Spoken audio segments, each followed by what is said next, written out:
This week we're going to be learning about Matan Torah. Shavuot is coming in 1 week, so the days of preparing for Matan Torah are in Parashat Yisro, Perek Yotes, Rabbi, and turned on. Is it recording? Yeah. Some. Is it recording? Okay. I saw a quote in the article Shavuot Reader, the Brisker Rav al Torah, that he says that the same way that there's a mitzvah for us to remember the events of Matan Torah and Har Sinai, that like the Ramban describes that that we should always be holding by never forgetting Matan Torah, that the same way a person has also a mitzvah to remember the events leading up to Matan Torah, the preparation for it. So, very interesting. So that's what we're going to learn about Perek Yotes. The pasuk says, "B'chodesh hazeh, b'chodesh hashlishi, Mitzeis b'nei Yisrael mi'aretz Mitzrayim," in the third month, from when Bnei Yisrael left Mitzrayim. So what's the third month? Nisan, Iyar, Sivan. We're in the beginning of Sivan. It's 2 months after they left Mitzrayim. It's actually less than 2 months, right? Because they left in the middle of Nisan, 15th of Nisan. So now it's a month and a half later that they came to Midbar Sinai. On this day, Bo Midbar Sinai. So, the first question we're going to ask is, why does the pasuk say Bayom Hazeh Bo Midbar Sinai?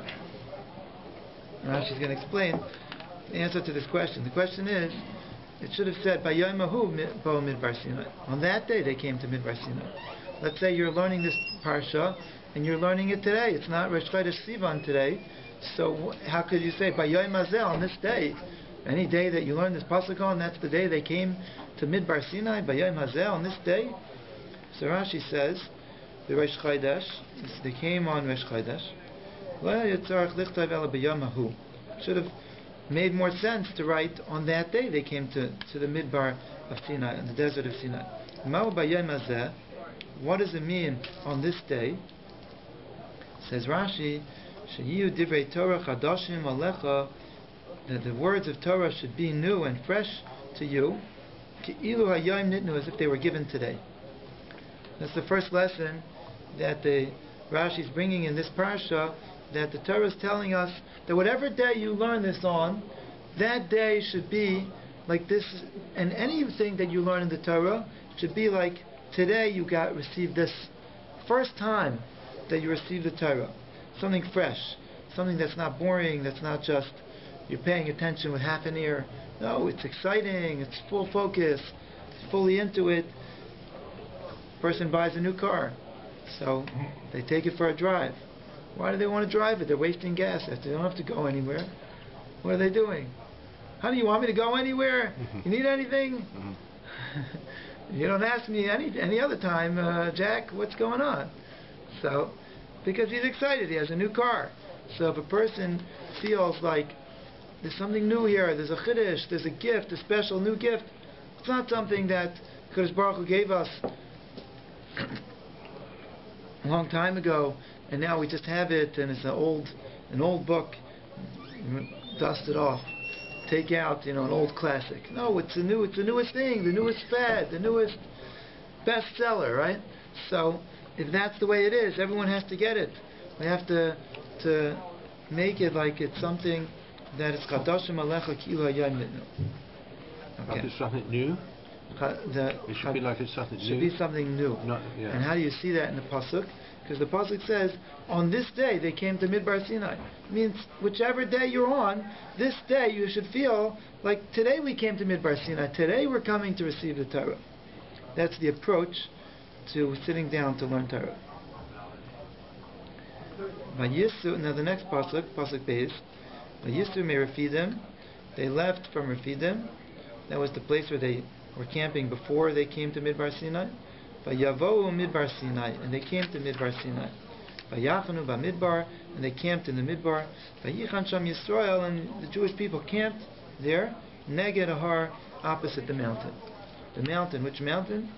The mountain of Sinai, Har Sinai. They're camped in Midbar Sinai. This is the Rosh Chodesh Sivan. So the question is, and again Rashi is going to answer this question. The question is, Vayisu me Refidim Vayavo Midbar Sinai. They left Refidim. They came to Midbar Sinai. Wait a second. Pasuk Aleph already said that they came to Midbar Sinai. Now you're going backwards. You're telling me in Pasuk Beis they left Refidim. They came to Midbar Sinai. Why are you going backwards to tell me where they left from? And don't we know where they left from? We already know. If we learned this Parashat Yisro, right, follows, we're up to Rabbi. So just go back to the previous Perek in Parashat Yisro, and you'll see where they were camped. In Perek Zion, it says, it's actually in the Bishalach, and it says in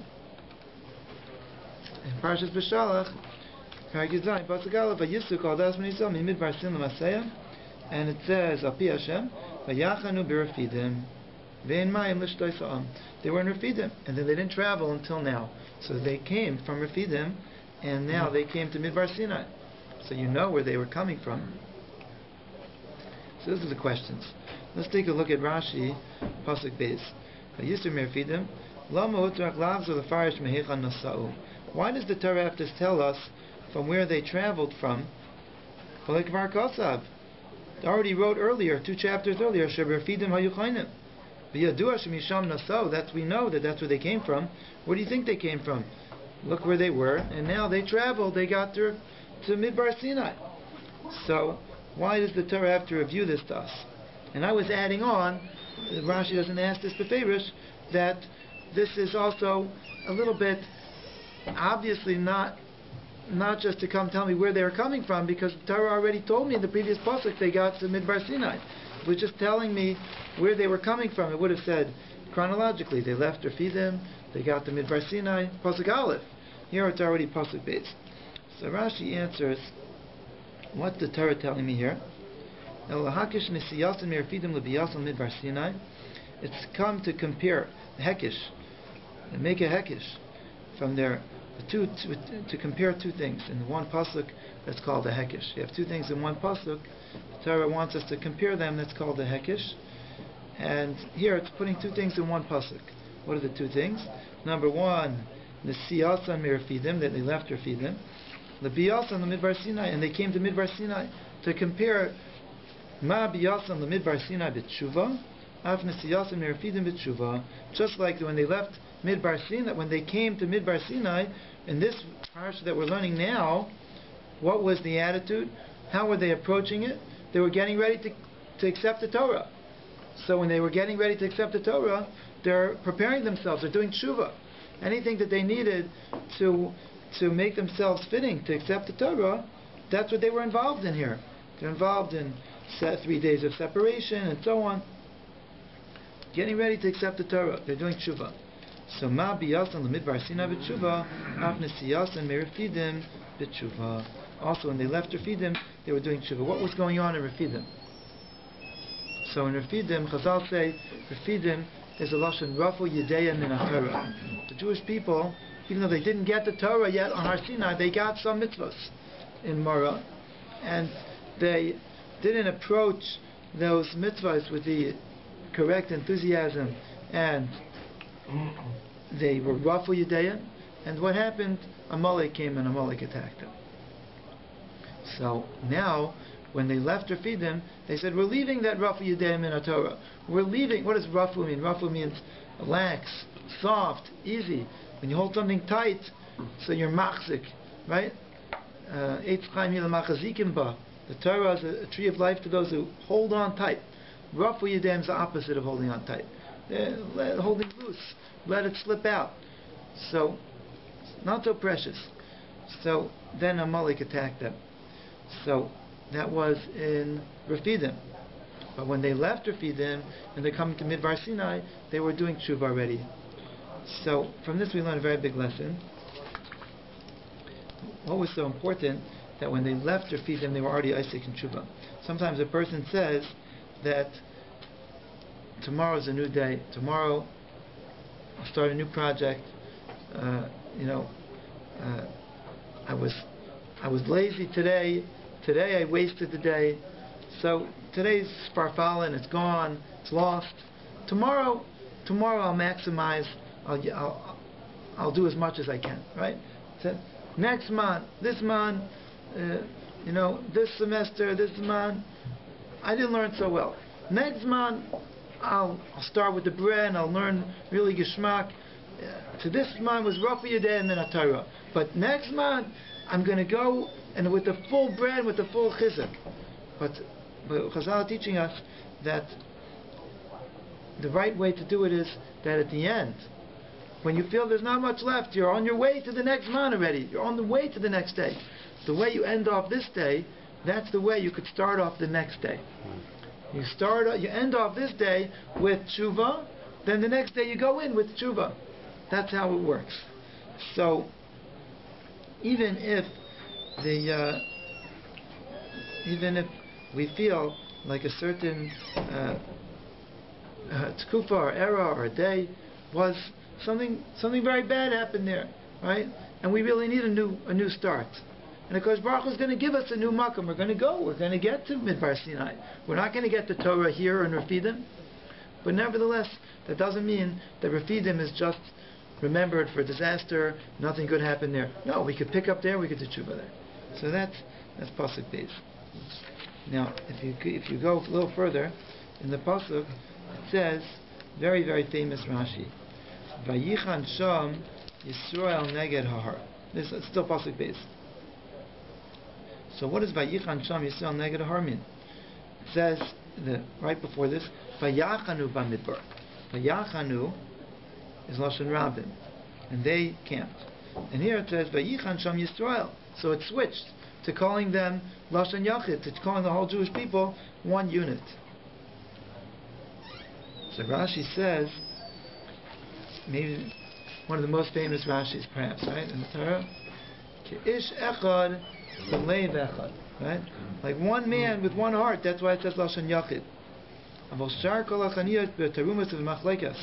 Everywhere else, we don't find the Torah describing it this way.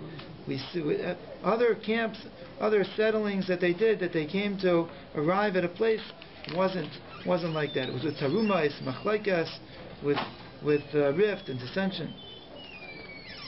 So the Avdavka over here, they came K'ish Echad B'leiv Echad.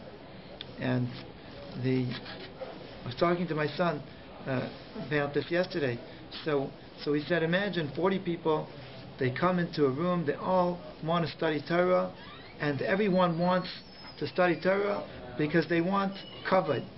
They all want the same thing. They all want kavod. Each one wants that he should get honor.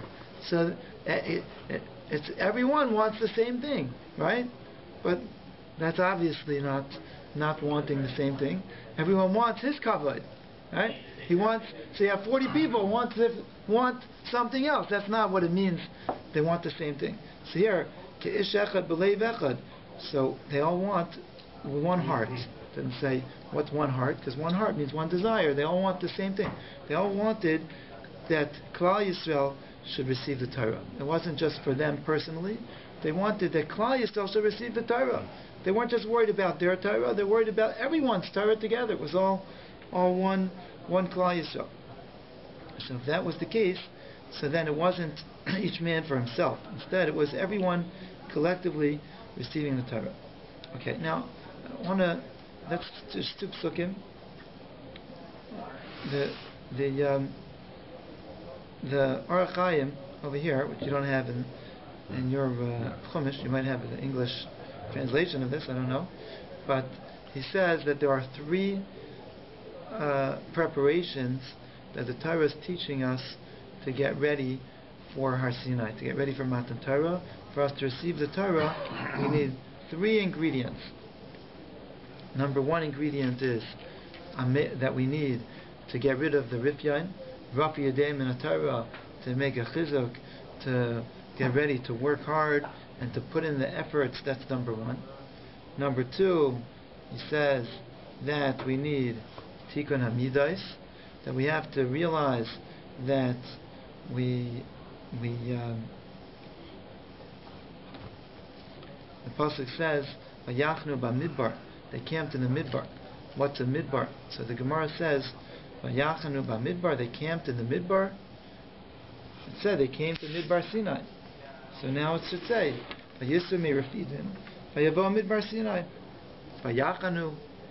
Extra word, "Vayachanu b'midbar." We know where they were. They were in the midbar. It said they came to Midbar Sinai. Vayachanu. Where would they stay otherwise? But the Torah wants to teach us that they stayed in a midbar. That a midbar is a place that's hefker. A midbar is a place where anyone could come. Anyone. No one's a balabas over the midbar. Nobody owns the midbar. So a person who makes himself like a midbar, he could be zocha to the Torah. In the midbar, in a place where nobody is the bailim over that. Nobody is being misgoya. Nobody's coming to say that I'm better than you. This is my place. This is my rights. I have rights more than you. So then they could be zocha to Torah. We'll speak about that a little bit more. And thirdly, the third thing is, first thing is, we'll go over them. The third thing is, that they all came together, that they all wanted it together. Okay? So let's just speak a few things about these three things, and basically, maybe if we could keep these three things in mind, we could come to Matan Torah on the right footing. So again, the first thing is, Vayisu, that they left Refidim. They left Refidim. Chazal say that in Gemara and Shabbos, again, Refidim is Rafu Yedem in Torah, right? That they left Refidim in the place where they were holding on to the Torah softly, and now they're going to hold on with strength, and they're going to toil. So, Chazal say, Gemara and Shabbos, personally, I'm scared of this Gemara, but it doesn't help if you just avoid it. The Gemara says, I was planning on saying this Gemara over yet last time, I just didn't get around to it. But unless you'll tell me that we did mention it. The Gemara says, in Masechet Shabbos, the Gemara speaks about Matan Torah, and it says, in Daf Peches, Peches Amud Aleph, it speaks about Matan Torah, Peches Amud Beis also. This is on Peches Amud Beis. Amar Rava, L'mayminim ba Samo Dechaye, L'masmi'ilim ba Samo Demaisa. Okay, so Perish Rashi L'mayminim Asukim B'chol Koicham V'trudim L'das Saida Adam HaMishtamish B'yad Yeminoi Shehi Iker. Person who learns the Torah with his, like he holds something with his right hand. So then the Torah is like a Sama Dechaye. It's like something which gives life. Vitamins, I don't know. Something that prolongs life. And the person, the Masmi'ilimpa, person is like they're holding it with their left hand. They're not so strong. Rafu Yedayim, with the weakness, they're holding it with the weakness. Sama Demaisa. Then the Torah is terrible. The Torah is like a Sama Mavis. Person who learns Torah and they want to get to the emes of the Torah. So they pursue the truth of the Torah with a strength, with a full effort. So then that's the right hand. The right hand's the ikar. The right hand's the main hand, the main strength. So if that's the way they pursue the Torah, so then it's a Sama Chayim. Otherwise, you understand why I'm scared of this Gemara. Scary Gemara. A person, the ikar in their life is their Porsche, right? Mm-hmm. They're the Gashmias. That's really what all life is all about. And this is just something to enhance their life, Olam Hazeh life. They're not really interested in making this the focal point. So then, if you use a kli, it's a bad thing. It's a bad thing. It's not. It's nice that it should be connected to the Torah, but where could this take them? It's not. It could take them that it could be used. Chachamim hema lahara. The wisdom could be used for their own agendas, which aren't Torah agendas.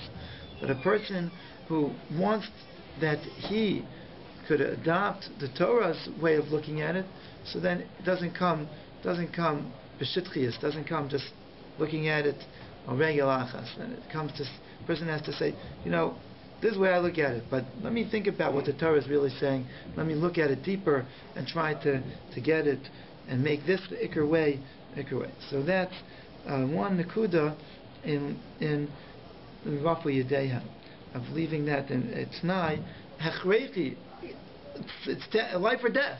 This tanai of being Isaac v'chol kaicha. Okay. Now the another thing, most of what I'm saying now is expansion on the Orach Chaim from Rav Chaim Shmulevitz, expanded on the Orach Chaim's 3 conditions. I'm adding in one thing on my own, that the Gemara, the pasuk says, I believe it's in Parshas Devarim, we have a Bakari here, maybe they'll help me out, that Moshe Rabbeinu said to the Jewish people, when he's giving them Teichacha, that they should have wanted not to be taught Torah by the Talmidim of Moshe Rabbeinu, of others. They should have wanted that they should say, no, Moshe Rabbeinu, we want you to teach the Torah on your own. Not like Yisro's idea that, okay, Moshe will teach others and then they'll teach, and Moshe will just be for the hard shilas. They should have said, no, we want to learn from you. Matanu, I think this is the right pasuk. Bnei Yisrael answered me, Vataimu, when they said, Toiva davar, it's a good idea, Asher dibarta lasais, what you said, that there should be a nashim chachamim and a vainim, right? It's a good idea. So Rashi says, Hayalachem lahashiv, Rabbeinu Moshe, our teacher Moshe Rabbeinu, Mimi noa lomaid. Who is it better for us to learn from? Mimcha, from you directly, or mitalmidecha, or from your students? Vai mimcha, isn't it better for us to learn from you directly? Now, why is it better to learn from Moshe Rabbeinu directly? Excuse me. I would have thought that the answer would be, we don't want a Kli Sheni, we want to get it from the Kli Rishon. We want to get it from somebody that it's already it's a game of telephone, right? Maybe there's some lack of the quality of the Torah when it doesn't come directly. Hashem taught it to Moshe Rabbeinu. Now, Moshe Rabbeinu to his Talmidim, maybe this Yerida Sadar, maybe we're not getting it with the same greatness. So Rashi says something else.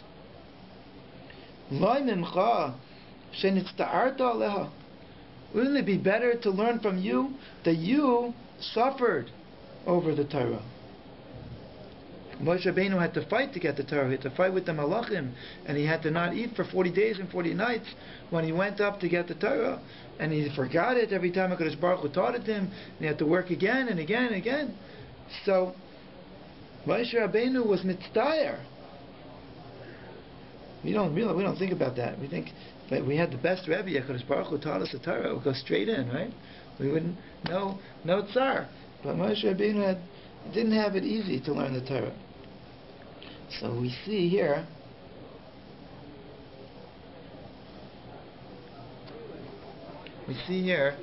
that the greatness of the Kinyan of Torah, of the quality of the Torah, depends on the Tsar, and it's the Artalel. Because Moshe Rabbeinu took it, and it was the opposite of Rafi Yedeim, because he had to go through so much to get it, so his Kinyan was so much greater than theirs. That was the quality of Moshe Rabbeinu's Torah. And another thing that just wanted to add to this, that we already mentioned, that when a person comes to learn Torah, and they come to learn Torah with their full self, with their full bren, so we're not just talking about that a person tries hard. That's the main thing we're saying. The person has to put in their full kaiches. But there's another thing, that when a person has excitement about something, that excitement is real focus. They're excited about something, they're really focused on it. And that's the main thing over here, that we're saying that it shouldn't be like something that's not the ikr. The Maiminimba should be the ikr, should be the thing that they're fully into, they're fully excited. So when the pasuk saying midbar Sinai, every day should be like something new, should be something exciting. That's part of the opposite of Rafu Yudayim. When something is brand new, the kids aren't going to be asking Mommy, what are we going to do today? They know what we're doing today. We just got a new toy. We have no questions what we want to do. So that's the ikr. So that's what the pasuk is saying when it says Bayam midbar Sinai. Okay, now the second condition the Ohr Chaim speaks about. Okay, says that a person has to be like a midbar. That what's the quality of a midbar? So the Gemara says in Maseches Nedarim, the Gemara says that Tarshan the pasuk. I think we maybe mentioned this even last week. That anyway, the pasuk says midbar matana.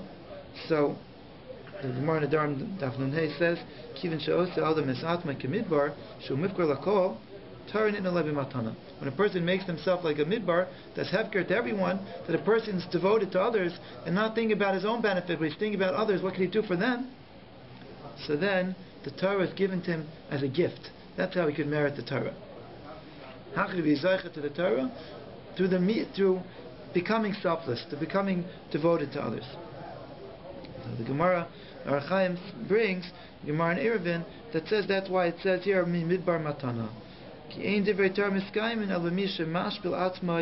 Somebody lowers himself, gets rid of the gaiva, gets rid of the focus on himself, and thinking that everyone should take care of him. No, he's mesam atzmai kemidbar. Okay, midbar everyone treads upon, right? Called darchim alav. We know that Moshe Rabbeinu was zeicha to the Torah. Moshe Rabbeinu was the anav mikol adam. That's the ingredient, right? Moshe Rabbeinu was the anav mikol adam, selfless.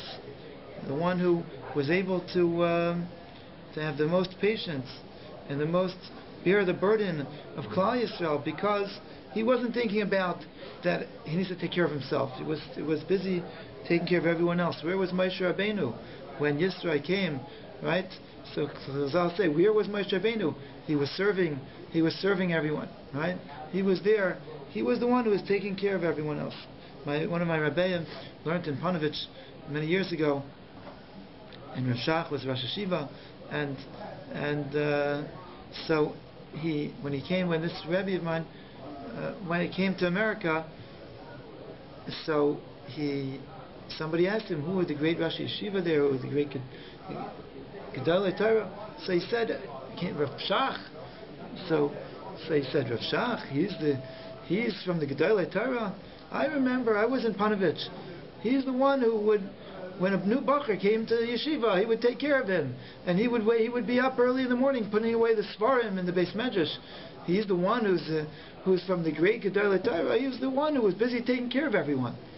So he said, look, you see that's where the greatness in Torah comes from, that the person takes care of others, and makes himself like a midbar. I was recently looking up Shtickle Torah and Rav Shach Sefer Avi Ezri, and it was not the first printing, and there was a small paragraph that he wrote it in the beginning of the second, third printing of that volume, and he writes in there that he remembers that when I learned, I think it was on Maseches Makkos, and he says, I remember when I learned the Maseches Makkos and I was involved in coming up with some of the Chedushim that were prepared in the Sefer, and it was during the First World War, and I was separated from my parents and my family, and I didn't know where anyone was. I didn't know where my family was, and I didn't have anything. The only thing that I had in my whole life, anything that remained, that during that kufa, I had the Torah, and I was learning the Torah. That's all that I had. So everything else was. I think he was reunited with his family maybe after, and this is during the First World War. He doesn't say that he lost his family. He just says it was in a time of upheaval, and he was separated from them, didn't know who anyone was, but this is what he was involved in. And he says, and now look what HaKadosh Baruch Hu blessed me with, that I'm able to print the Sefer, and it's not the first time, and we have yeshiva in Eretz Yisrael, and who would have imagined that's where I was then, and look now. Okay, so anyway, okay, just briefly, another place we find in the Gemara says that why was Beis Hillel zoche that the halacha should be like them all the time, not like Beis Shammai, except in a few instances. Why? There's special siyata d'shmaya. Beis Hillel, the halacha should be like them. So, were they smarter? What was it that they were zocha, that Hashem gave them, that they should be made on the halacha l'maisa? So the Gemara says, because they were softer, they were a certain niceness and aluvin, they would allow themselves to be embarrassed and not be makbid on their kavod. The shainim divreim divrei Beis Shammai, they would not only teach their Torah, they would teach Beis Shammai's shita also. And not only would they teach Beis Shammai's shita instead of just saying, oh, we have the correct approach, they would say, no, there's another opinion, is Beis Shammai's opinion. Not only that, they would teach the divrei Beis Shammai before divreihem. Before their own opinion, they would teach the divrei Beis Shammai. So Rashi says that aluvim means savlanim, and we know savlanim is also the taich of anava, anava savlanus. So we see that the way that they were zaycha to Torah and the emes of the Torah was through what? Through making themselves like a midbar. They're not makbid on their kavod. They're called darchim aleha. They're aluvim, right? So that Chazal say about somebody that hanelavim veinam olvin, right? Somebody said to me recently. Somebody said to me recently, I work in an accounting firm, and my boss is not nice to me. He's not religious, and he pokes fun. He says, "You think you're being a mensch for learning Torah? You're not being a mensch. It's not. This is not being a mensch to study Torah." That's what he told it. And this fellow's a Baal Tshuva, and he's Meiser Nefesh to try to make strides in his life, and he feels very bad. He says he doesn't answer him back. Was this the right way to conduct himself? How should he feel about it? He feels like embarrassed and he doesn't respond. So I told him, I said, you know what the Chazal say about somebody, Tola Eretz Ablima, the whole world is made on somebody who's Bailim Piv B'Shas Meriva, somebody who doesn't answer back when somebody insults them. The whole world's standing in your schus. So you want to know if you're acting properly. That's a person could make themselves like a midbar. They could be zaycha to the Torah through that. And the third thing that we need to tonight, says the Archaim, Chaim Ben Atar, in his peirush on the Torah, on this parsha, on Parshas Yisrael, Parak Yotes, what is it that we need? Vayichan Sham Yisrael, Ki'eshechad B'leiv Echad, with the Aftos. And the Medrash says that when they came, there's the Medrash Saif Terech Eretz Zuta, says, Chazal say, Hayol v'sanu Yisrael as a machlekes v'avu es ha-shalom v'nasu chaniya achas, and they became all one camp, that no one thinking about just what's best for them. They wanted shalom. Harei hashah she'atem lahem, Harei hashah, Hashem says, now's the time she'etem lahem es Torasi. Now I'm ready to give you the Torah. This was a t'nai. Hashem says, if this is the case, now's the time to give the Torah. So we see that it was only right. The time was only right because of this. It was because the Torah wasn't given to individuals. The Torah was given to Klal Yisrael together. And the Torah was given to Klal Yisrael together. We had to be together when we got the Torah. So we find that the greatest dar of Liman Torah, and I'll end with this, was the dar of Rabbi Yehuda Rabbi Eloi.